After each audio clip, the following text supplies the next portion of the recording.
welcome to another episode of Turn Left. I am your host, Indiana's own Dana Black, coming to you live. Yes, all the way live from Black Pearl Studios, where we talk about Indiana politics from the left side of things.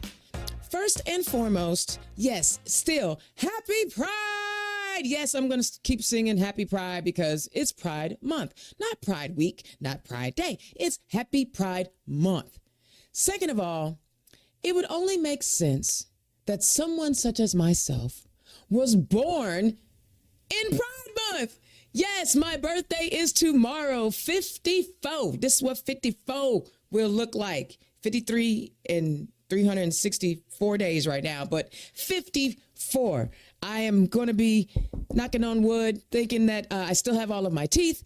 I still have all of my original parts. And I'm so grateful to the heavens that I am still here and functioning and in better health than I was, say, 20 years ago.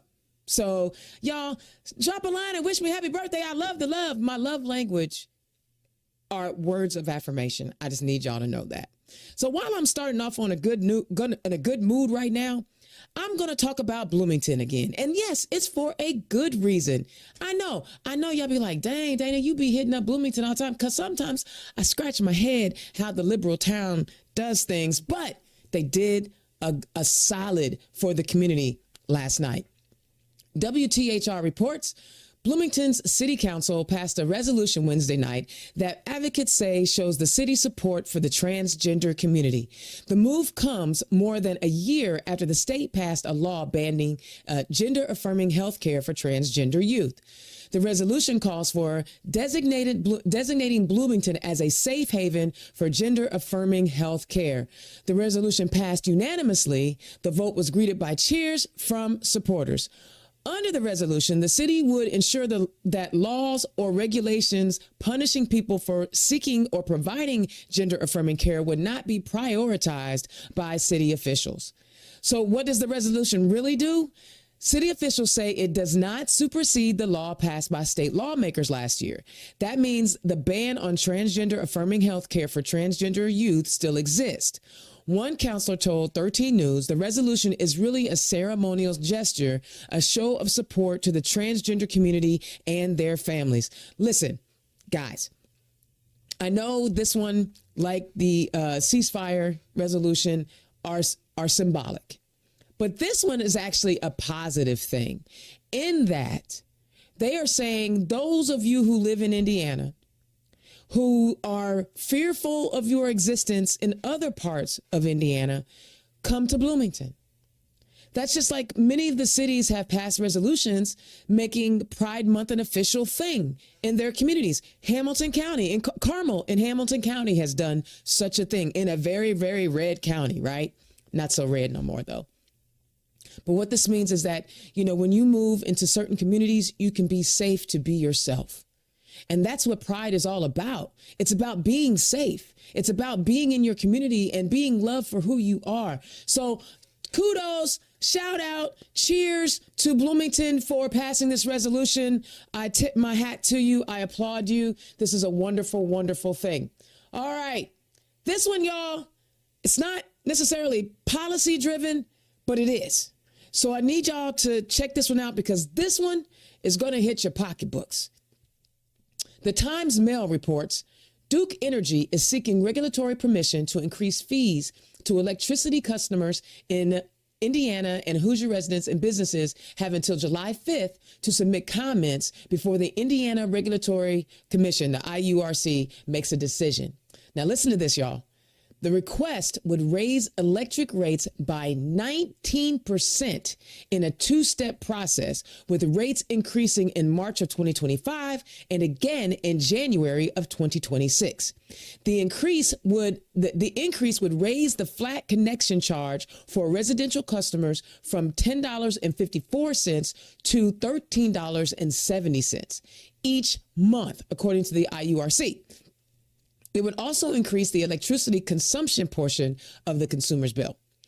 Duke Energy is the largest electric utility company in Indiana, serving more than 900,000 customers in 69 counties from near Fort Wayne south to Ohio River. The proposed rate increase would be different for businesses and residential customers. The CAC's Olson said a large portion of what Duke Energy customers would be paying for with the increase is depreciation for the company's coal-fired power plants. They would be paying for something that's not serving customers. I need y'all to check that. The Sierra Club is opposing the rate increase mainly because Duke Energy is overinvesting in its coal plant infrastructure, said Robin Boss, director of the Sierra Club Hoosier chapter. Duke's Gibson power plant is one of the nation's 22 super polluter power plants and has a negative impact on people's health. The Gibson power plant is the largest carbon dioxide producing plant in Indiana and was listed as the 19th in the U.S. in 2023. The case itself will lead to more coal being burned through the rest of the decade. Two of our state lawmakers are opposing it, Representative Matt Pierce and, of course, Shelley Yoder, both out of Bloomington. And they said, I am deeply troubled by these proposed rate hikes that would increase consumer electric bills by almost 33%, or about $42.07 a month for the average consumer, said Yoder. At a time when Hoosier families are reeling from unstable gasoline prices, continued inflation driving the groceries and rent costs, along with a statewide child care provider shortage, it's unconscionable to me that Duke would suggest such a rate increase. Okay, guys, this is the important part. The Indiana Office of Utility Consumer Counselors are accepting comments about Duke's request to raise rates through July 5th. Public comment will be accepted in person during the IURC field hearing at 6 p.m. on June 20th in Bloomington. The meeting will be at the Monroe Convention Center, Alcott Young Room 302 South College.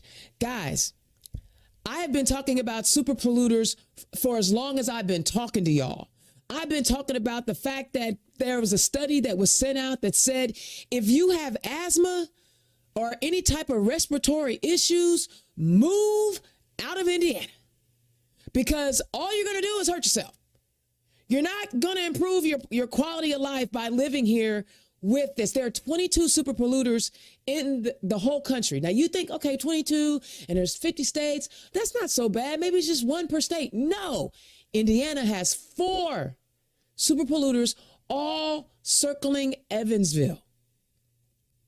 I need y'all to understand, like, we keep talking about the brain drain. We keep talking about policies where we're attacking people for how they love or how they identify. But this is attacking every Hoosier with bad air quality. And they want to raise your rates so you can't breathe. I need you to understand that. Duke Energy wants to raise your rates so you can choke more, have more asthma attacks, so that you can have more allergy problems. They want you to pay for yourself to be sick. Guys, get down to Bloomington on June 20th. Let your voices be heard so that they know that, listen, raising our rates to take care of coal plants that should be shut down. I mean, my God, we have figured out we can drive autonomous cars as Uber. Surely we can figure out how to get some more energy from other places. I know we can do it. We're smart people. Stop burning coal. All right, one more. This is some good news. Do y'all remember the superintendent of Hamilton Southeastern and how poorly they treated her up in Hamilton County? Well, I got some good news for y'all. Yvonne Stokes is the new leader of the Gary Community Schools, the district schools board announced last week. Stokes will be Gary's first board-appointed superintendent since the state took over the district in 2017 because it was insolvent with a $22 million operating deficit and more than $100 million in long-term debt. She previously led Hamilton Southeastern and was assistant superintendent in Munster schools. In a statement, Stokes said she recognizes that the Gary Community and School Board are committed to eliminating inequities that negatively impact students.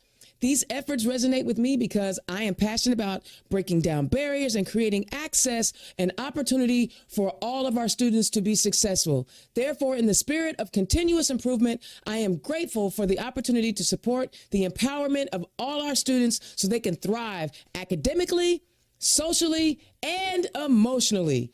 Stokes will face multiple challenges leading the district, including a years-long enrollment decline that slowed in the past year. Listen, the state took over Gary, and it was a horrible thing. Now they're getting it back, and Hamilton Southeastern treated Ms. Stokes horribly. Now she has an opportunity to work with people who want her, and most of those students look like her. African-American students, and she will have the opportunity to encourage and be an influence and encourage these young people to live their best lives and live out their dreams without them being trampled by the supermajority in the state house, which is what they were trying to do. You know what I'm saying? They keep defunding public education on a regular basis. Hopefully she can bring, a lot of quality back. And I know with her leading the school system and Mayor Eddie Melton leading the city, Gary can be on the comeback. So I'm rooting for you all up in Lake County. I am rooting for you and Gary. Let me know how I can help. I'm here for it. And let's continue to push and let people know that Gary is on the way back. All right, that's my rant for tonight. Now let's hear from my sponsor, Bohm's Unique Boutique. Today's show is brought to you by Bohm's Unique Boutique. Click on the QR code. And for all Turn Left listeners, you can get a 10% discount on your order by using the code Democrat. Be sure to visit www.bohmsuniqueboutique.com. Democrats, are you looking for an affordable digital content creation solution? Then look no further than Black Pearl IT Solutions and Black Pearl Studios. Indiana's own Dana Black is providing many of the communication wraparound services any Democratic organization needs. No matter the size of the budget, Indiana's own and Black Pearl Studios have you covered. Just scan the QR code or visit www.blackpearl-its.com. The most exciting time of the night. Yes, I get to talk to my candidates. This is actually a landmark show, guys. We're actually live streaming on YouTube and on Facebook. So we are doing a multicast tonight. So let me introduce you to my guests. First up, running in House District 66, all the way from Clark County. Y'all give it up for Jennifer David. Jennifer, welcome to the show. Thank you, Dana. Thank you for having me. I love it. And my next door neighbor over in Hendricks County, running for Hendricks County Council at large, Joe Walsh. Joe, welcome to the show. Thanks for having me. Oh, my God. So I checked the audio. We're good. Hey, you know what, guys? I was ranting about a lot a little earlier today. Was there anything in my rant that you wanted to comment on? For me, I think what really got me was down in Bloomington. They're always doing something amazing down there. And for the gender affirming care that they pass, I know it's symbolic, but that means a lot to a lot of people. I mean, here in Hendricks County, we have Hendricks County Pride, and they're always having a bigger picnic every single year. It's continuously growing to the hundreds now when people show up. And it's a great event to be a part of it. Every year for several years now, we've had both the Avon and Brownsburg Town Councils. They have sit there and made it a Pride Proclamation along with Juneteenth. Well, this is the first year they decided neither one wants to have a Pride Proclamation. And now I know Brownsburg is having a Juneteenth still, but that tells me that it's all political. I mean, why else would you in the general election year not do that when you've done it every single year since then?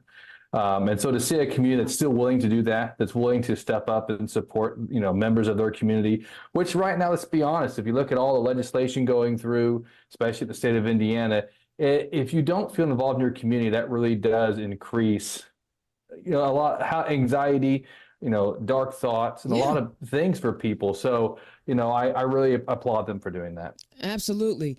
Jennifer, was there anything in my rant that you wanted to comment on? Well, let me touch base first on what Joe said. So I used to live in the Indianapolis area and would go to Pride down there in downtown Indy. But now that I live in Clark County and I've been here for about 7 years, this year was my first time that I was able to set up a booth in Southern Indiana. They have a nice Pride get-together, which we had at the beginning of the month. And so I was able to set up as a candidate, and it was really great to set up that way because I just was able to really talk with a lot of people and really see the people that were there. And I was really taken back and really impressed by the number of allies that were there for LGBTQ plus community. There was parents and grandparents and church members and pastors and friends and just people of all different ages. And it was just really a wonderful event. So I'm glad that my community in Clark County, and this took place in Jeffersonville, which is not in my district, but it's part of the county that is, half of that is in my district.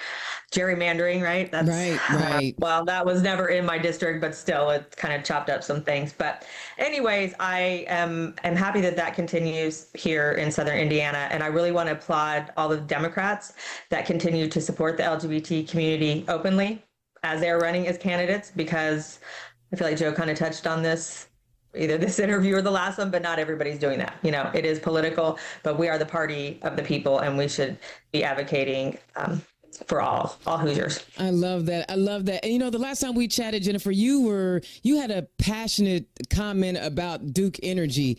Did you want to touch on that before we jump into the good stuff? Yes. So, one of the things that, again, you were talking about was Duke Energy and just this humongous rate increase. I'm not 100% sure on the dollar amount, but I think it's up to like $38, $40. I mean, yes. It's a considerable amount of money for families, and especially for families that are on fixed income, Social Security, disability, things like that. I just think it's absurd that they're asking for this at this point in time, even though it looks like it would be an incremental increase taking effect in 25 and 26. But, here in 24, people are struggling. Families are struggling. Property tax, that's not set by the federal government. Here in Indiana, it's high, and people they've gotten their new tax rates for their homes and have seen them go up considerably, and people are losing their homes. Absolutely. So I think that Duke is definitely doing the wrong thing. They're doing a disservice to our family, all of our families. And I think that you did mention that there are some listening sessions that are going to be happening throughout July. Yep. And June 20th in Bloomington.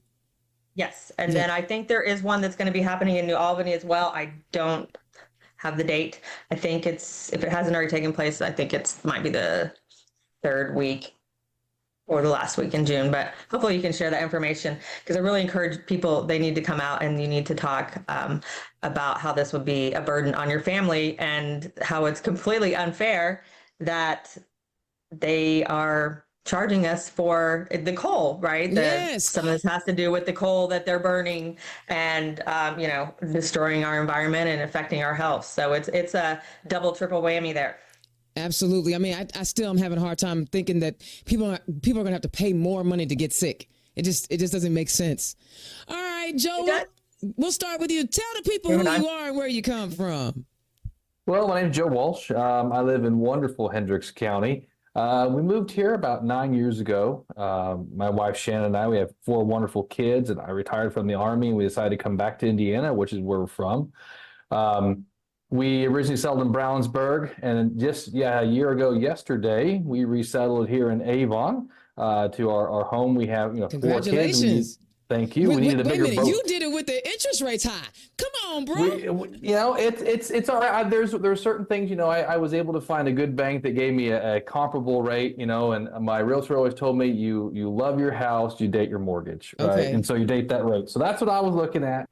But we got this house. We love being here right down the road from Robert Pope, who was on your show last week. So it's a great community to be a part of.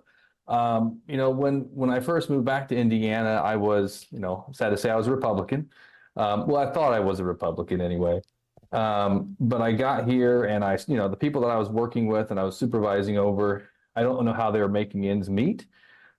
It was really amazing when you start looking at it. Just these people who constantly vote Republican, but they're voting against all their best interests. Mm-hmm. Also seeing, I have kids with disabilities, and just the struggles that families, I feel I'm doing pretty well. I'm a white male veteran. I'm not struggling. But even for me, it was still a struggle to get a lot of the services and stuff that we needed, even with insurance. And so it really, sitting there and talking to my wonderful wife, who's, a therapist, not just in heart, but in practice. And so, she convinced me that I really was never a Republican, I don't think. I really, deep down inside, I cared about people. But when I saw the real world, it convinced me that it was time to change over. And so I'm running for county council this year here in Hendricks County. I ran 4 years ago for county commissioner. Things have changed in the 4 years, so I don't want a full-time job. Look for something part-time and still be a part of the community. But I take great pride in 4 years ago, there was only 2 Democrats in all of Hendricks County that broke the 30,000 vote mark, and it's Joe Biden and me. He beat me by 2,000, so I'll give him the win. But for a local Democrat, I'll take that that little badge of courage that outside of JB, I am the top winning thing, even though I got my pants smoked off of me in the election, but that doesn't matter. I take my badge of courage and drive on with it. So, you know what? When I ran in 2016, I got the brakes beat off of me as well, and I haven't ran again. What gave you the courage to run for office again when, and to show back up and say, I'm going to keep trying? It's one of those things.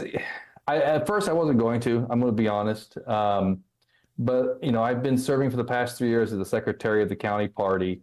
And I remember 2 years ago, right there when that cutoff was, where you had all of these, you could fill the ballot. If you didn't get into the primary, you could either have the caucus or you could have the county party chair assign people. I think it was like the day after that was shut off, magically they put through the abortion ban. Because they knew, and then they bragged, no one cared because no one ran. Yeah, no one knew you were going to actually do it the way you did it. You played a shady game and you did it the whole way. And what got me in that election, we had very low voter turnout. For Hendricks County, it was extremely low for us.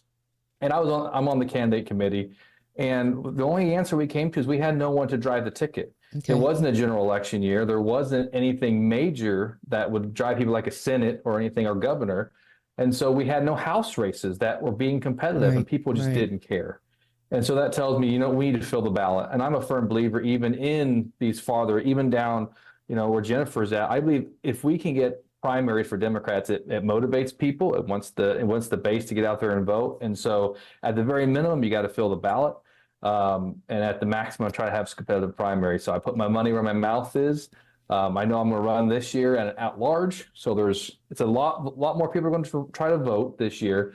But I'm hoping that momentum will, if I don't win this year, will push me in 2 years when I go for the same office, but in District 1, and it's only here in a little bit bluer Avon area. So that's what motivates me. I love it. This year I have interviewed more former Republicans than at any time in the history of this show. And our gubernatorial candidate, who's on the ballot, was a former Republican. She was the last, elected school superintendent who was on the Republican ticket. She switched parties. A lot of us on the D side, we be skeptical sometimes because we like, what y'all over here trying to do? Like, you trying to fool us? Do you think we're so desperate that we'll just take anybody? But then after seeing and listening to, the vision of the Republicans that are now Democrats, I'm inclined to believe that they are Democrats. But tell us, help us understand, what makes what makes that change, and and instill in us the trust that we need as Democrats to know that you are really going to be fighting for the people. I can speak for myself, and what I'll say is this: is that even when I was a Republican, I didn't fit with Republicans. I've always been a socially liberal person. I mean, I remember I was talking to my cousin, and he was excited, and I wasn't. He goes, "We got the courts." He goes, "Aren't you happy about that we can go after Roe?" And I was like, "No, I never wanted that. I've never believed in that. I've never believed in telling people who they could love and who they can marry or what you can do in your bedroom. I don't care about that." Right. I looked at it more, when I was in the military, I always saw a lot of waste. And that's what kind of drove me. I didn't want to spend a lot of money when we didn't have to. I'm kind of cheap. But, Democrats are cheap too. They can be. But when I got out, I had that safety net of the military, and that's just what it really was. And when I got into this real world, and I saw people really struggling, and I saw that, there's a lot of things government can do to help people. Mm-hmm. There's a lot of good things. You can even look at the post office. People look how messed up it is. Well, yeah, because the government's they're not supporting them like they should. Right. They're making it easier for everybody else, right? So you want the government to come in and try to help where they can. And for me, I sum it up as, Republicans always say, pull yourself up by your bootstraps. While the Democrats are the ones that are willing to give you the bootstraps to do that and to give you the supports. So that way it's, everyone has an opportunity to succeed. Instead of, you got lucky and you were born with a dad that gave you $1 million loan. Instead of that, you have this ability to grow and to thrive, and that's why I think ultimately I always was a Democrat. I was just a little cheap. And you know what? I ain't mad at you. I'm cheap too. But you know what? I'm cheap. I'm not cheap on the things I really want. If you come to my studio, you'd be like, "Nah, you ain't been cheap in there." We know where your disposable income goes. Jennifer, tell the people who you are and where you come from. That's a loaded question. As a woman, I just feel like I have so many different roles and I wear so many different hats, but I will try to kind of narrow my current life down. Unlike Joe here, I've always been a Democrat, even before I knew what a Democrat was. And I was raised by pretty conservative Christian parents. But honestly, a lot of me being a Democrat came in from the books that I read when I was younger and movies I watched. Like Annie was one of my favorite movies as a child and dealt with a lot of social situations, and FDR was in that movie, and just a lot of classic books that I read. So I've always had a heart for people. But I'm also a mother. The most important role that I play, that I've messed up a couple times, I think, as every parent has. My children are all adults now, so I have 4 of my own children. I have 3 daughters and 1 son, and then I also have 2 stepsons as well, with my husband Julio, who happens to be Hispanic. And I think that's important because that is also part of my passion, is all of our Black and brown Hoosiers, that we need to make sure that they're being taken care of and supported and felt loved. So that role. I also have 8 grandchildren. My husband and I love that. Most of them live in Indiana. We have 2 that actually live in Utah. So as far as another really big role that I play in my community is I'm a community leader. I'm an entrepreneur. I'm a business owner. I own an agency called Outward Bound Support Services, and we are a Medicaid waiver program. So we work with individuals on the Medicaid waiver that receive services to assist them with living successfully at home or in the community. And that is probably one of the biggest roles. That is also one of the main reasons why I decided to run. And we can talk about some of that down the road here. But other things, I also am involved in my community. Was appointed by Governor Holcomb to what is called INSIL. It's the Independent Living Council, to help Hoosiers with disabilities. And I've just started with that, and it's a lot of learning, but it's really a great honor. Yeah, it's a great honor. Before that, I was the president of the Indiana Association of Behavior Consultants, and I did that for 1 term, and then I was reelected, and I actually stepped down just a couple of months ago for some reasons, and one of the biggest reasons was to really be able to focus full time on campaigning. So did you grow up in Indiana? I did not, but I grew up everywhere else. I've lived in Indiana for over 20 years, but my dad was a college basketball coach. So he coached a lot of junior colleges, a lot of Christian schools. And so we moved around a lot. And so I probably have lived in nearly 20 states in my life. My favorite was living in the Midwest. I've lived in numerous Midwestern states. I've lived in northern states. I've lived out west, and I love the Midwest. So when I had an opportunity to come back here 20 something years ago, I came, and I really love it. I love it. And do you think all that moving around, because like you're almost like an Army brat, but your dad was a coach and not an Army brat. But do you think all those different experiences help shape your view of the world? Well, yeah, of course. Our childhood experiences definitely shape our view of the world and how we respond to the world. And for me, honestly, as an adult, I see it as a positive experience and how it really did help shape who I am and what I do and what I believe now. But as a child, it was really difficult. So the longest I lived anywhere was 4 years. And that was pretty much during my middle school years. And that was in a small rural town in southern Illinois. Other than that, we probably moved almost every year or 2. And I went to 5 different high schools. Something a lot of people don't know about me is I became pregnant with my first child at 16. Wow. Dana, this just keeps getting more and more. So listen, hey, the second time around. Come on now. I had my son when I was 17, and then I had 3 daughters. So I had 4 kids by the time I was 24. Wow. I decided to go back to school and kept working it, and actually am now a master's level board certified behavior analyst. co-founder of my company. I'm the CEO as well. And none of this came easy. And one of the things that I really appreciate Joe bringing up, as far as I think that Republicans often look at social programs, he hit the nail on the head. I would not be where I am today if it wasn't for Democrats and the programs that we support. I have used many of those by necessity in my life. I've used Medicaid, I've used WIC, which has grown that women and infants and children, it provides supplemental nutrition, and they offer way more than they did when I was, having children many years ago. I mean, when I got divorced a little over a decade ago, I was broke. I didn't have a dime to my name and was not working. So I was able to use assistance to pay my electric bill. I've used job training assistance back in the 90s, or the JTPTA program. So my first job, after I had a couple kids, I was a security officer, and a program paid for that. So college as well, I was able to use student loans, which I appreciate that they're talking a lot about forgiveness, because it is expensive. I mean, when I got my loans, though, they were very low interest rate. They're not that anymore.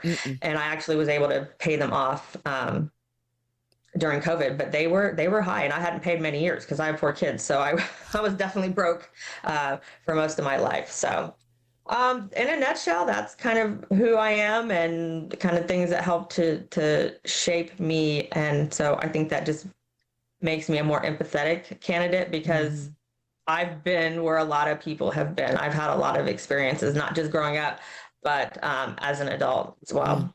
Yeah, I know. I imagine someone who has a business that, takes cares for people. The FSSA debacle probably has gotten under your skin. Talk about it a little bit. I mean, a little bit. Yeah, come on, let's go. That is the main reason why I decided to run, is Medicaid. So I had actually intended to run for this position in 2026. I really wanted to take the time to work it really hard, to really develop good, trusting relationships with the communities within my district, which I am working on now. I was just kind of hoping to have, I plan to have more time to do that. But Medicaid has $1 billion shortfall. And the way that they're dealing with that is to cut services to the most vulnerable Hoosiers that we have, to people that are very medically fragile. And these families are so resilient and are such fighters that I think they spent almost every day. People traveled from all over the state to come and to be at the Capitol, and how Republicans, continued to not support them and their needs, and had to see these faces every single day it just baffles me. So that is one of the main reasons why I've decided to run. That has to do with my life personally, with my the work that I do. I have a sibling with a disability, which is unexpectedly how I ended up doing the work that I do. I have a granddaughter that was born in December that has Down syndrome. So she would have, had there not been this big issue with Medicaid, she probably would be able to get services. And right now she's on a wait list for 1.5 years, and just had heart surgery. She had heart surgery on Friday at Cincinnati Children's Hospital. She's doing really well, but she is just, she's just one of many Hoosiers that are being affected, not just people with disabilities, but our aging population, which is a huge population. Yes, and that's going to continue to grow. So, and those boomers just keep hanging on, bro. And I'm not mad that they hanging on, but it's like, whoo, boomers. But you know what? The boomer generation, they are the ones that are like, they're doing all the, I'm not going to call them experiments, the trials. Like, you can pretty much replace everything. Oh yeah, every body part, like every joint and all that. I didn't know that. Yeah, that's because they keep hanging on. Hopefully it'll be easier by the time I need new knees and all that stuff. So and what is so bad about the FSSA debacle, and Joe, feel free to jump in on this discussion, is that we have a surplus of $3 billion. I mean, it would be one thing if we were hurting and that our budget was just barely being balanced, but we have a surplus of $3 billion. We could really give them, FSSA, $1 billion, right? But they would rather not provide the care to these families than to actually do the right thing. I mean, my gosh, you know, we already have a shortage of providers. I mean, if you had Karen Whitney on your show not too long ago as well, and she's going against Jeff Thompson, and I like staying in my lane, but this one I did find very interesting. We can talk about this. We can talk because you will see. Think about it. Your family is probably impacted by this in one way or another. We use the waiver. I mean, that's how we get a lot of the therapies that we need. I have insurance to retiring through the military, but it doesn't cover a lot of things. And that waiver really kicks in. We use it a lot for our children, especially with behaviorists and things of that nature. But when they went back and they were discussing this, I was reading the transcript and he goes, it's just an accounting error. It's just. It's not just. You're saying that it's okay. It wasn't done in malice. Well, then either you're incompetent or it's malice. You got to pick one. So either you're not good at your job or you're not good at your job. And I think that it's you have to pick one or the other. And it's sad. That's the level that it's gotten to, that they're just like, well, nothing we can do about it. Sorry. And they will. And we know folks that are being affected by this, and there's nothing you can do because they just have a callous heart about it. Yeah. It has been like that. I have worked in this field for over 20 years in Indiana with the Medicaid waiver program. Now, there's the medically fragile waivers and aging waivers, which are the ones that are going through a lot of changes now. But the waivers I work with, the developmental disability waivers, I've been working with that for over 20 years. And I have seen numerous times where the state has just come in and just, this is how it is. This is how it's going to be. And that's another reason why I want to get to the State House, because I do have a unique experience as a sibling, as a grandparent, as a business person. I'm a board certified behavior analyst as well. Wow. I'm a social worker. I have a bachelor's in social work and a master's in special education, and then additional schooling. I like to be busy.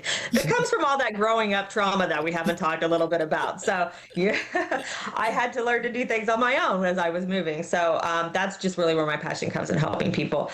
But it's like, families like Joe that are really, even the waivers, they don't give a lot. Even if you have a waiver, you can't find staff. And that's another one of my reasons for wanting to run, because not only is it people with disabilities, but again, it's the aging population. And the staff are not paid enough. There's no kind of the state has given increases multiple times, but they don't say, hey, you across the board, you have to pay a minimum of $20 an hour or whatever to the staff. That would be helpful. There is such a need, and it's just going to get worse. And we've known this crisis has been coming for many, many years, and it's not just Indiana, it's across the state. So, Yeah. The two of you, both of you are running in very red areas. I mean, Joe, you talked about, like me, you got the pants beat off of you when you ran. Your district, Jennifer, is very tough. But you know what? We can't pretend like we can't ignore folks in an area because we think that they're not going to vote for us. Talk about what kind of conversations you guys are having in these communities as you show up as Democrats. Joe, go ahead. It's tough because you sit back and you work hard. And I know where I live here, I live around Avon in the Washington Township area, and it's getting more diverse, and you can see it and you can feel it. But it's the western part of the county that kind of drags it down, because you can look at your numbers and you're like, man, I won this township and I won over here and I'm doing great here. And then you go to these other parts and it's just not the same. And for me, it's just putting in the hard work. When I campaigned 4 years ago, and I'm planning on doing it again this year, I had a little show that I would do all the time called Jam with Joe. And I play a little guitar song and I make these funny videos because I just enjoy campaigning like that. I enjoy the creative aspect and just doing something so different. And I spent 4 years ago, I spent almost every video teaching people, this is what a commissioner does when I ran for it. And this year it's going to be talking about the county council and what they do and why they're different from, say, town councils. But the biggest thing I do when you walk around and you're meeting voters, the hardest part is when you hit that voter and they're like, are you Republican or Democrat? And you just kind of look at them and say, if you're a Republican, why don't you know your candidates? It's like, I'm still on that. And it's like, you give them your card. So they're like, here's my business card. When they come around and give me calls, I know they showed up, because they're not going to. they will literally just blindly vote for people. And at some point you have to break it down to them and sit back and say, I'm here now. I'm here to listen and I want to talk to you. But when they do show up, let me know. I'd like to know that. Because at least maybe they'd give a little bit of effort. Because when I ran, 4 years ago, I had Republicans putting my sign on their yard to the point where the county party chair asked them to remove my sign because they said, you can't do that. You're part of the party.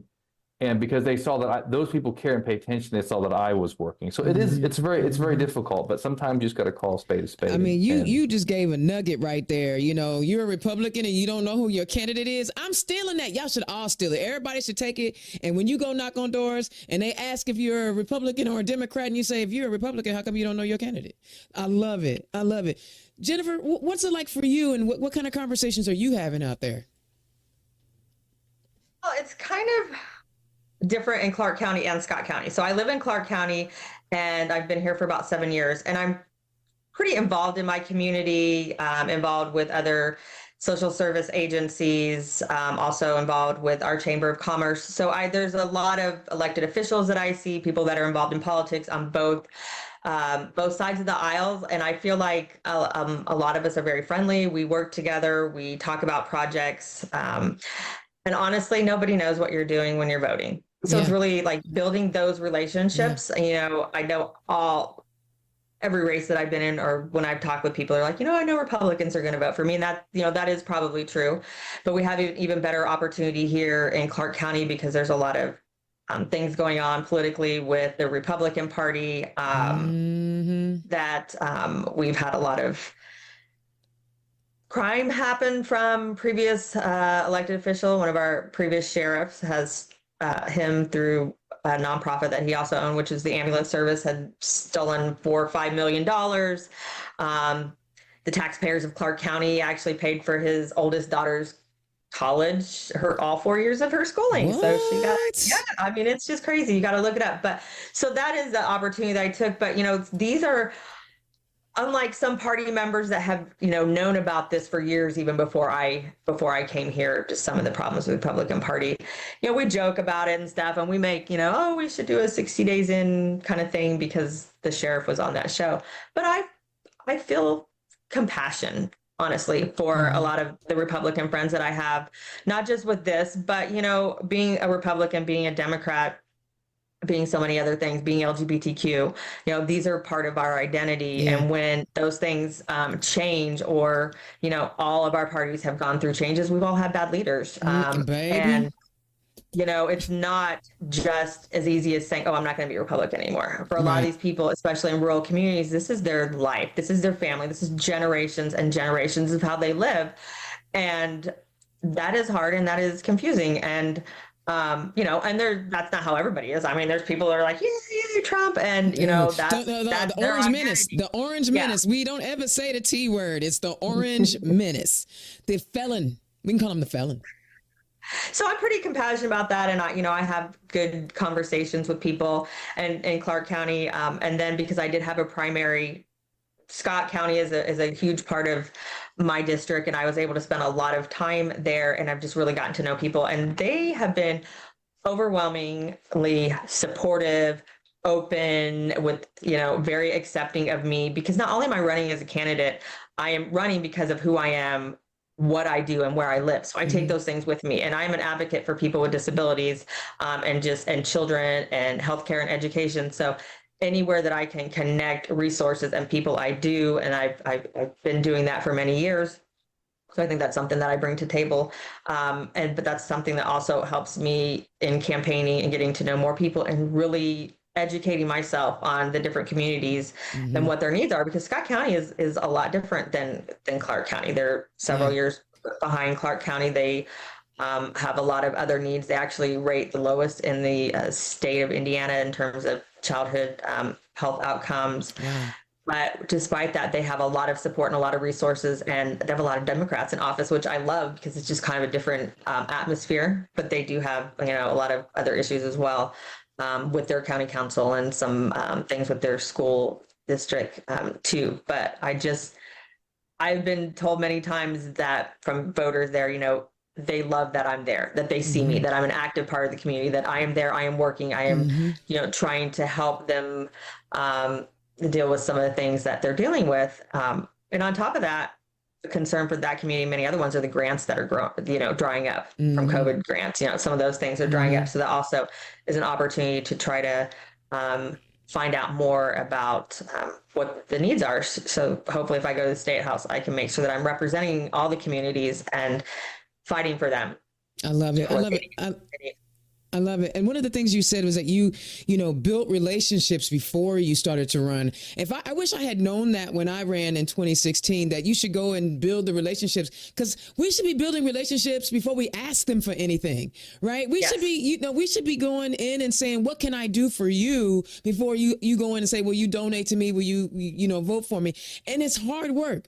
A lot of people don't want to do that long game, that hard work of, okay, I want to be a leader in the community, not just an elected leader. I want to be a leader in the community, and I'm just going to go and do stuff to be, valued. And then by the time you are ready to run for office, all you got to do is show up, because they've seen you. They know you. Candidates don't get that, though. I mean, I see so many candidates that it's just this social thing and that social thing for a photo op. And, there are a lot of good Democrats in the state that's who they are. That's what they do on the day to day. But you're right, as far as like asking for money. And that is one of my hard things, because I see myself as somebody who gives to other people. I do that. I make a habit of that. I give a certain percentage of my company back to the community, different groups. You can find a lot of that on my website. There's a whole list, which I haven't added to in a while, of places. And it could be as simple as like buying books for the local library about people with disabilities. We have a junior NAACP in Jeffersonville. They're getting ready to have an event. And so I did a sponsorship with that. So it's kind of been it's a mind change that I'm trying to do, and asking people to invest in my campaign. When before it's like, how do I ask people for money? But then I realized it's like asking them to invest in me, because I'm trying to invest myself. For our community to help better them. But and I love that. Indiana's own Dana Black, turn left. I am talking to candidates Joe Walsh, running for Hendricks County Council at large, and Jennifer David, who is running for House District 66. And look, she just said, invest in the community. Click the donate link. There's an Act Blue donate link right there. $5, $10, it does not matter. In fact, become a recurring donor. Become a recurring donor, a monthly recurring donor, but click the link and donate to these candidates, because it takes money to run a campaign. It takes money to run for office. And you just heard these folks have families and jobs. So anything that you can spare, because sometimes it's just them buying water for their volunteers who are knocking doors in the heat. It's literally could be just things like that. Let's get down cracking with the nitty gritty and the policies. Let's talk about the policies. Joe, tell the people why you running for office. Well, I will say I'm probably running for the most boring office there is. I don't know if it gets much more boring than what I'm running for, but it's important. Because at the county level, everyone looks at the commissioners. They're the ones that make the decisions. They make the ordinance. But it all stems back to what the county council does for the budget. They can't do it if there's no money there. And so the allocation that comes from the state is done by that. And for me, I wanted to run because I want to be a part of that. I want to have a voice at the table. When I look at the county council currently, it's built by this, if you can just fill in any same type of person, they're all the same. Some people, this is like their second or third elected position. This is like a retirement for them for fun that they do on the side. Other people, I've lived in this community my entire life, and I've been doing this for years, and this is what they do. Again, that's how they feel they serve. But when I look at the vast majority of residents of Hendricks County, they're like me. They moved here, they chose here for either the schools or the atmosphere or the community, whatever it is. But no one that looks like us is on that council. So it'd be nice to have that equal representation on there. For me, the top one is, it needs to be transparent. And I know, we had mentioned at a previous time that there is a new ordinance that comes in that says next year they have to have cameras put in there. But it goes beyond that too. I mean, my question is, why does it take a state law to require that? Why couldn't you have done that on your own when every municipality in the region does it? Why do you have to have a county council meeting at 9 a.m. on the first Tuesday of the month? I mean, I work, if elected, I can go to those, but otherwise I have to take PTO. Right. I have to take time off, and then you can't watch it. You can't see anything. And a great example is with the county commissioners, is that recently they sat back and they it gets kind of ties into Duke earlier, but they passed an ordinance where you can't have any more commercial wind farms. They will not allow it. They will not zone for it. I want to ask, is there a way that we can work around this? Dennis Dawes said clearly, well, they can ask all they want to. We just won't zone for it. They don't want it. And you're sitting back looking at this, like the vast majority of your residents that are paying the bill are not, they are wanting to maintain farmland. There's nothing wrong with having agriculture, but your county is growing in a different direction. You need to look towards the future, and they refuse to do that. So, there needs to be that. For me, I want to be a part of it and working it. I want to have a different voice on the council that asks the 5 whys. Just keep asking why. Why are we doing this? Why are we approving it? Why is it that much? Why is it this? Why are we not challenging the commissioners instead of just being a blank check? But ultimately, this comes down to the biggest one of the three is making local government work for you. It's, I live in a very unique situation. I can look out the window out here. I live in Avon, but it's not Avon. I don't live in town. I live in unincorporated Hendricks County. I don't even have an HOA. So all my services are reliant upon the county. We had 1 decent snow last year. Thank goodness it was just 1. But I almost didn't make it out of my neighborhood because they didn't come plow, because I'm the Swiss cheese hole that's stuck in the middle of Avon. I mean, even to the point where if I were to call 911 and say, hey, someone broke into my car, the police would go, Avon would be like, is it an emergency? No. Okay, well, then the sheriff will be out there when they can get there. Wow. And I have to rely on the sheriff to come, drive through Avon to come to my house to give me service. Wow. And so it's just getting that, bringing some of that support back over here, where there's a lot of us in these neighborhoods that aren't in town, and I feel like we're being forgotten. And your tax dollars, I mean, you guys are paying for this stuff, and the mismanagement, or I don't know if it's mismanagement or it's not being managed well. I mean, And all the expensive homes are here. I mean, the housing market here in Hendricks County is not, it's not based in days. It's based in hours. It's you put a house on the market on the weekend, an open house, and then it's just just give me the top 4 bids and I'll look at them. And to the point where people are offering $50,000 asking with no inspection, and just constantly we're just seeing year after year our property taxes are going up, and it's not because of we have 1% tax. It comes down to the fact that they're just taking the money. The money is coming in, more money every year, but yet we're still not getting the services. So there needs to be someone that's willing to step up and say, hey, we live over here too. We need some support. Absolutely. I love that, because I mean, my goodness, that's what government is supposed to do, right? If they're collecting the dollars, they're supposed to make sure that the citizens are benefiting from the dollars that they collected, because it's our money, right? It's our money. Oh, man, I'm feeling all of that. Jennifer, tell us why you running for office. Well, I am running for office because of who I am, what I do, and where I live. Again, I'm running for state rep for District 66, which is portions of Clark County, Scott County, and Jefferson County. And so my work is working with people with disabilities. And so that is the primary reason why I decided to run right now, is because of the Medicaid deficit. The state has made a $1 billion accounting error and has really cut services to people with disabilities that really, really need them. So I was pretty pissed off about that, honestly, and the way that they're going about doing it, and the way that they think that they're going to save money is by not allowing families who have had the opportunity to be the caregiver for their very medically fragile children. They're not going to allow them to do that anymore. And so that is the big cut that they're doing, and they're kind of restructuring that. But the way that the state knows that they can save money is because there's not other staff out there. So there's not staff to work with the medically fragile children. There's not enough staff to work with people with developmental disabilities and autism, and there's not enough staff to work with our aging population, who we talked a little bit about. And so all of those people are competing for jobs and resources and money and Medicaid and Medicare. So I want to be able to be a part of that conversation, because I feel like I bring some unique experience to the table. I love it. And I meant to ask this, and I probably didn't ask it the right way.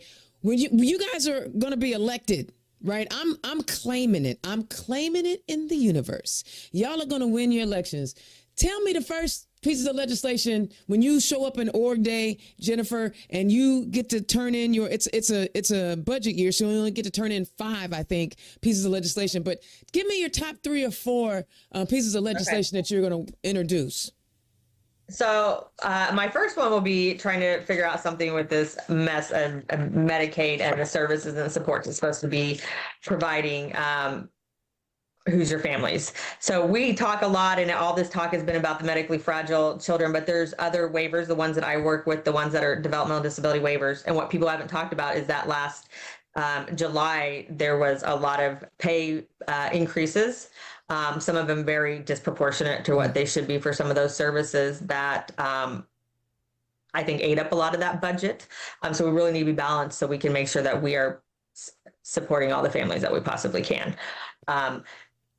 The second, so on top of that, what is extremely important to me, and I have seen this for my 20 plus years working in Indiana, is that I would really like to see a requirement that when students have IEP meetings, so if they have a individual education plan, oftentimes that might be somebody that has typically a developmental disability or some special needs, that they are given, the families given information about the Indiana Medicaid waiver programs, because these are really they're support services, and they're there to help individuals and families to be able to stay at home, which is the safest place for them, and to be able to have services there in their home. And so I meet families that have kids that are 10, 12 years old.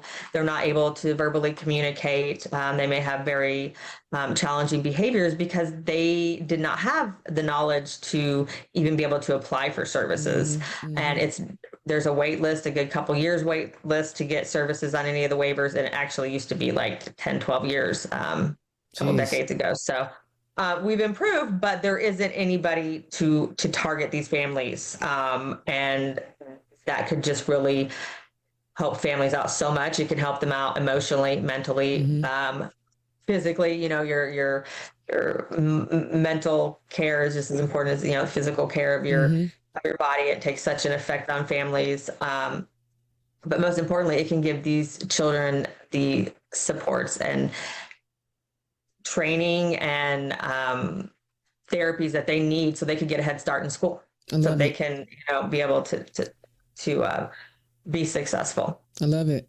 You got some more though. You gave me more earlier. Okay. Yes. Okay. So sorry. The other one, the other big one is women's reproductive health care. Just healthcare in general.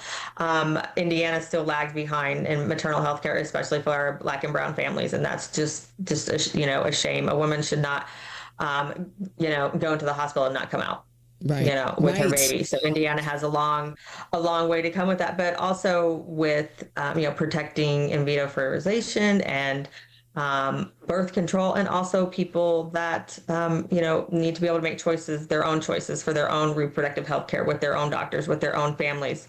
And it's just a shame that, I didn't think that I would be here almost 52 years old with, I have 3 daughters of my own, and I have 6 granddaughters, and they all have less rights than I do. And it's 2024. So I definitely would like to work with other Democrats and with Republicans to make some common sense solutions and policies for all Hoosiers. Another couple that kind of go hand in hand to me is mental health. Every community that I go to, mental health is just a priority.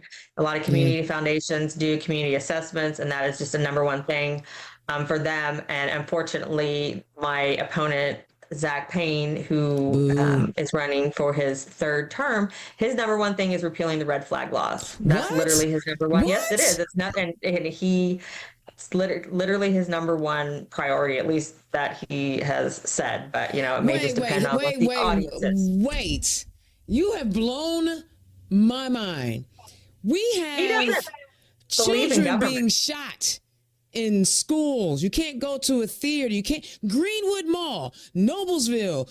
These shootings have happened in Indiana, and he they already got no permit carry, so you don't know who's carrying a gun. You want to remove the red flag laws that would trigger maybe someone shouldn't have a weapon of mass destruction? Well, on top of that, I mean, my opponent also has a child with a medically fragile child with some needs, and he doesn't even speak out about this whole thing with Medicaid. And that is just, it's a shame. It is just an absolute shame when he has been elected to represent this district, and he also deals with things that other families deal with. They don't have the luxury of being on state insurance and having, their needs, the insurance that people get at that level as being employed is way better than the Medicaid insurance, I'm sure. So, but yeah, so mental health is definitely a big one. And the other thing that has a lot to do with that is domestic violence. With my time campaigning, I really try to get involved with educating myself, attending conferences. I just went to a mental health summit yesterday. It was yesterday. They start running together. I know, right? Before that, I went to like Indiana Healthy Families Conference, and I've really learned a lot. There's a lot of supports out there for families. There's a lot for recovery. But there is not a lot for domestic violence, and domestic violence is a lot bigger than people know, or at least that people admit to, because it's such a sensitive subject. And I'm a survivor of domestic violence, and 13 years ago, I restarted my life. Wow. I had, I wasn't working at the time.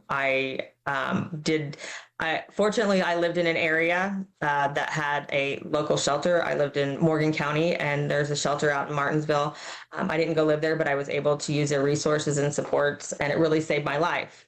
Where I live here in Southern Indiana, we don't have, we can use some of the supports from Louisville, but we don't really have our own support group here, and services and things that can help families that need to get out of bad situations right away. And so I would really like to see a more comprehensive plan throughout the state of Indiana to raise awareness, and also to educate people, because friends and family, I had friends that knew that were going on. I had friends that seen bruises. I have friends that feel bad now, years later. But what do you say? What do you say? And what do you say when you're friends, you're a married couple and you're friends with another married couple? How many people are going to be like, hey, what's going on with you and your wife? The social dynamic of it all. And, and it's scary because, it doesn't matter what type of relationship it is. It can be, I've seen same-sex couples be in abusive relationships. I've seen, all demographics. It does not matter. And the fact that we aren't really addressing that as a society the way that we should. Joe, I know you say you stay in your lane, but Jennifer just keeps bringing up really good stuff. And if you have any comments on anything, just because she's bringing up good stuff. I do try to stay in my lane, but she's completely right. There does need to be at the state level for those who are running. There's a lot of work to be done, and I live in one of the donut counties, and so some of our situations are a little different. But I come from one of the most rural counties. I won't even mention it. That's how rural it is. Out in the middle of nowhere. Nope, I'm not going to tell you. Nope, not going to tell you. But I'm from. It's only 92. I can probably go down and guess them all. Gosh, where would it be? What is the most rural? Franklin County, Indiana. Oh no, I thought you was going to say like Ohio or Switzerland County or something like that. No, it's. They have their own, struggles there, but they struggle along with just getting an ambulance. Yeah. It's this whole massive issue they have out there with getting access to health care. I know we're even dealing with some similar situations here locally. My wife and I have both lost our primary care manager because of the legislation the state has passed. And so, community is pulled out. And so they're like, we're not going to be servicing the West Side at all. And so we're trying to find doctors now, and it's going to take us weeks, if not months, to get in to see them. And so there's all these challenges that are out there. Again, there's challenges here at the local level that are simple things that could, if you would just sit there and have a heart for a minute and really put the effort forth, you could make changes. And I do believe that as much as they want to claim one thing, their heart is callous. And they're just like, well, nothing we can do about it. We don't want to cut into the budget. Nope, we don't want to do that. We love No, that because we credit. got to keep that AAA bond rating. man. You know, I mean, gotta have that. I don't know what it does for us, but we got to have it. Apparently, it's not doing much of anything. For the last 20 years, Indiana has been struggling and going in the wrong direction when it comes to quality of life. Jennifer, didn't you tell me that the suicide rates among young people are going in the wrong direction? So I want to correct myself on that because I looked it up afterwards. It's just it's the death rate in children. It doesn't necessarily say what contributes it, but in Indiana, it has gone up, unfortunately. And the mental health struggles for kids in Indiana. It was kind of like two different worlds. The mental health summit I went to the other day, and then it was called Indiana School Health Network Conference. So it was that conference was last week, and that was a lot of the health insurance companies like Anthem, can I think of all of them? A Care Source. There's like four or five of them. They are all the contractors with Medicaid. But these couple of conferences that I've gone to, the people that have been speaking, the people that have been charged in the last 20 years are the Republicans. And they are sitting here talking about how terrible things are in our state for mental health, for schools, reading and math. We continue to decline in that. Health status in Scott County. They went down from being the second to the last, I think, to the last county in the state of Indiana in terms of health for the children. So the Republicans have been in the trifecta for at least 20 years, I think. Well, at least in control, for a long while. And we're not going in the right direction. We have a brain drain. We have a poor air quality. I mean, they want to keep burning coal. We have lowest paid teachers. The cost of living is going up, but the salaries have been stagnant. The infant mortality, the maternal mortality rates are ridiculous. I mean, we're at the bottom of most statistics. Oh, but again, we got that AAA bond rating. See, to me, what good is it that you sitting on a stack of money, but you got a hole in your roof?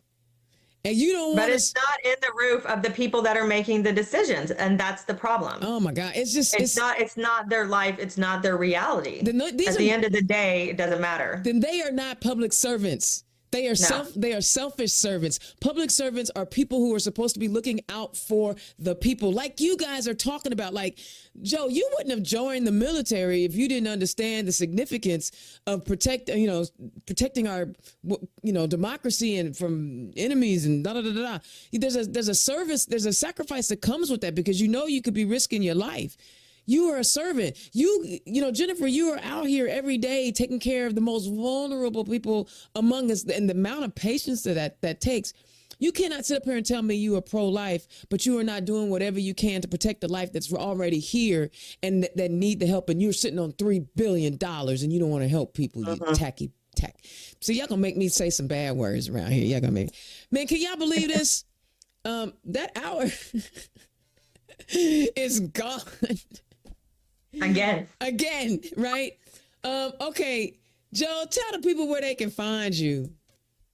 Well, you can find me, and my website's up and running. It's small right now, but I'm working on it. But that donate button is sure on there. I tell you what, if you go to joe4hendricks.com, JOE4hendricks.com, you'll see me on there working on that all the time. You can also find Joe Walsh for Hendricks County. I always ask people to follow that if you can. That's where I start. Hopefully soon I'll be putting out my Jamming with Joe videos. It's always a fun time. I can't wait to see that. I know, me too. It's I will simply say that last big campaign video I made 4 years ago, there was a person in a dinosaur suit and we were giving out signs. And so that's how fun at the levels we can get. In a dinosaur suit? It is. Which dinosaur? Yeah, one of those inflatable dinosaur suits. So yeah, I'm always doing something different. It's fun. But you can follow me there. Again, any support you can give, especially with Treasure. You got to buy some signs soon. Always trying to buy a union. So if even if any support that people can give, even an attaboy, good job. I love it. And do you have any events coming up? I will be at Hendricks County Pride. I volunteer with that every single year. So you'll see me there bouncing back and forth between the Democrat booth and the Pride booth, helping out where I can. May hear me on the mic a little bit here and there as well. You belong on the mic, bro. I'm feeling a little, self-conscious right now because you got that, that swag on the microphone. I'm feeling a little nervous over here. Yeah, it's all fake. I'm just making up as I go. I'm just petrified inside. But thank you for the kind words. But yeah, I'll be doing that. Hopefully hitting some parades up, maybe doing the fair. Trying to tag along with other candidates that are going around here in Washington Township and with Pope and people like that. Knocking doors and just doing the best I can. And can people volunteer on your website as well? They can reach out to me there and find ways if they want to support, and I'll take any help. If you want to knock doors or you want to give a phone call, we can set up the van for you, whatever you are willing to do, even if it's just sitting there and, just tag along with me, I'll take it. I love it. And I had to be careful because I can sit and listen to your voice for a long time. It really sounds good. You got an amazing voice. Thank you. Jennifer, tell the people where they can find you. Well, you can find me. My website is Jen David, Jenn David, and number 4, Hoosiers.com. And also I have a Facebook page, which I try to put most of my stuff up on there. It's Jennifer David for Indiana House of Representatives, District 66. I have some other social media sites, but I don't really know it. You got people handling that for you. I'm learning. I'm learning. I do. I actually, my son's partner she's doing my social media. So I'll be seeing her at Juneteenth tomorrow, and we'll be planning the next couple months of stuff. So I love it. I love it. A lot of work. Do you have any other events coming up? I do. So tomorrow I'll be at Juneteenth in Jeffersonville, and then the next day I will be in Scottsburg. Actually, I'll be in Austin, which kind of borders my district, for a community health fair event. And then Saturday night, my neighborhood's having a rock the block in Charlestown and Heritage Place. That's kind of like a weekly thing. There's always something like that going on. And Southern Indiana is like the festival, fair, parade capital. Like, we always have something going on. So the first 3 weeks of July, I will be at the Clark County Fair, Scott County Fair, Jefferson County Fair, somewhat in that order, every single day. But I have my first fundraiser on June 29th in Charlestown at 359 Market Street, and I am doing a pancake breakfast with another candidate who's actually running for county commissioner. Love it. And her name is Laura Williamson, and we've opened it up to other Clark County Democrats if they want to join us as well. So I love it. We will be flipping pancakes for the first time, and I'm excited to see how that will be. Guys, you two are a blessing to Indiana. That's the only way that I can say it. You blessed me tonight, and I really do appreciate it. The energy y'all brought, the knowledge and the care that you took to address the needs of your communities, because that's what you all talked about tonight, right? You talked about why you're running and who you are, and I always want that to be done. But each of you have been focused on what are we doing for the people? And I can tell y'all, I owe y'all a lot, because you didn't have to do it, and you did. And I just really appreciate you coming back and talking to the people. And we had some listeners, and that's a great thing. So hopefully we can get some donations. Donate to these guys. Investments. Invest in my campaign and Joe's. I love it. All right, guys, thank you so much for joining me tonight. Y'all have a fantastic evening. I don't know if you remember or heard about it or not, but in Washington, I know I normally keep things from border to border. I usually do. But something happened in Washington, and I think that we all need to be really, really aware of. They had a vote on protecting IVF. Now, I understand there's a religious Pentecostal organization that said, oh, no, we're not for IVF, whatever. Religion, they can do what they want to, right? But Republicans voted against, it was for protections for IVF and for contraception. I'm getting it wrong there, but I'll fix that up. Yeah, contraception. So Republicans voted against contraception. They're fighting against IVF, and in many states, they have prevented your ability to obtain whatever reproductive health care that you need. And in some of those states, they also tried to write bills to prevent you from traveling across state lines to get what health care you needed if you couldn't get it in your home state. This is no longer about we the people and doing the will of the people. This is all about control. And this ain't no Janet Jackson control either, right? Where you want to do a funky dance to it. This is about, there are folks in our nation who want to take us back to a time when we had no rights, where we had no, unless you were a white male landowner, because if you didn't even own land, you couldn't get nothing, right? That's what they want to take us back to, because for some reason or another, they believe that was a great time. It was so great, these landowners couldn't even pick their own crops. They were too lazy to. Yeah, I said it. They were so late. These folks out here want to continually strip your ability to make decisions about who you are, where you are, what you want to do, how you want to do it. And that is why it is so important that this November that you show up. This is not hyperbolic. This is real. Look at the votes. Look how they're voting. Look at the bills that they write. Look at the policies they pass. Look at the bills that come to the governor's desk and get signed. This is not hyperbolic. This is real. They're coming for everything. They want you to be impoverished. They want you to be dependent on them. They want you to be dependent on how they can provide whatever it is so they can deny it from you. And once they can deny it from you, then they can control you versus you having the ability to control your own existence. I need y'all to all understand this is what's happening.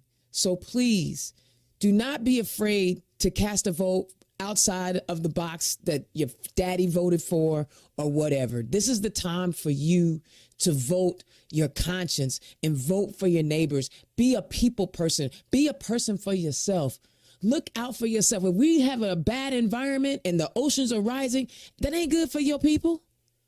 If your daughter is, if I dare say, is sexually assaulted and she can't get the medical care, that is affecting you. So guys, time, talent, or treasure. If you don't have a lot of money, give a candidate your time.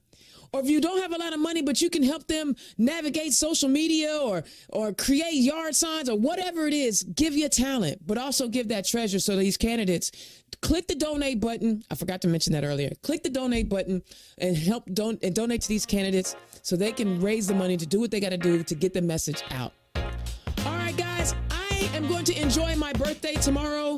Happy Father's Day. I am a daddy's girl, so enjoy Father's Day weekend, and I will holler at y'all next week. Peace. Turn Left is the property of Black Pearl IT Solutions. Executive producer, Indiana's own Dana Black. Music by www.bensound.com.